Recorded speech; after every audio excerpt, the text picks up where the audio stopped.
ये है नेटवर्क 33। दोस्तों, आज की कहानी हमें भेजी है हमारे एक सब्सक्राइबर आरती जी ने।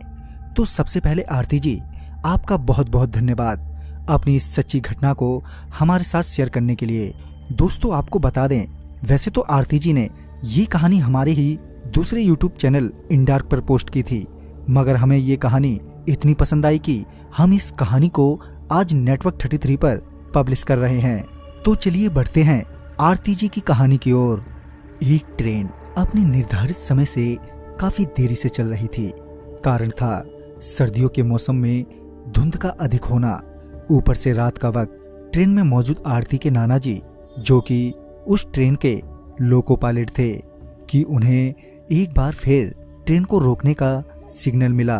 दरअसल आने वाले स्टेशन पर एक ट्रेन सिग्नल न मिलने के कारण पहले से ही खड़ी थी। कुछ देर बाद आरती के नाना जी को वहां से चलने का सिग्नल मिला। तभी उन्होंने ट्रेन का इंजन स्टार्ट किया और चलने से पहले चेतावनी के तौर पर ट्रेन का हॉर्न बजाया, ताकि अगर कोई भी ट्रेन की पटरी के आसपास हो या पटरी पर हो तो वो वहां से हट जाए। 3 बार हॉर्न देने के बाद वो आगे बस चलने ही वाले थे कि उनकी नजर सामने पटरियों पर गई, जहां उन्होंने देखा कि पटरियों पर कोई लेटा हुआ है। यूं तो धुंध की वजह से कुछ साफ साफ नहीं दिख रहा था, मगर ट्रेन की लाइट से पता चल रहा था कि कोई तो है जो सफेद कपड़े पहने पटरियों पर लेटा है। आरती के नाना जी उसे वहां देखकर हैरान थे। कायदे से तो उसे अब तक हॉर्न की आवाज सुनने के बाद पटरियों से हट जाना चाहिए था, मगर वो तो अपनी जगह से टस से मस ही नहीं हो रहा था।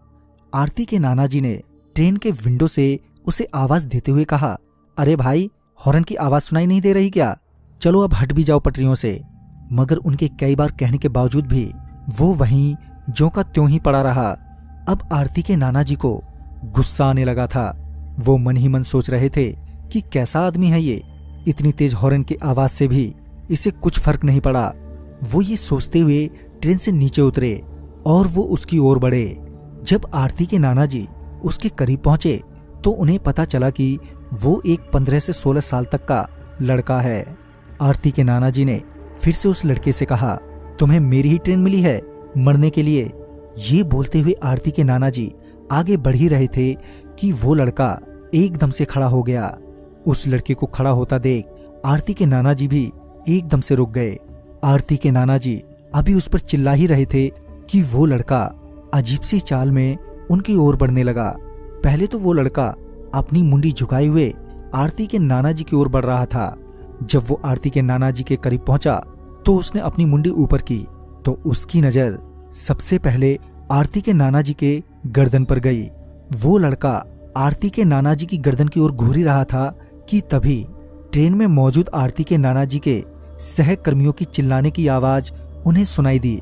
जब उन्होंने पीछे मुड़कर देखा तो पाया कि उनके साथी उन्हें ट्रेन में तुरंत ही वापस आने के लिए कह रहे हैं। साथ ही वो सारे काफी डरे हुए भी लग रहे थे। आरती के नाना जी समझ नहीं पा रहे थे कि अचानक ही उनके साथियों को क्या हो गया।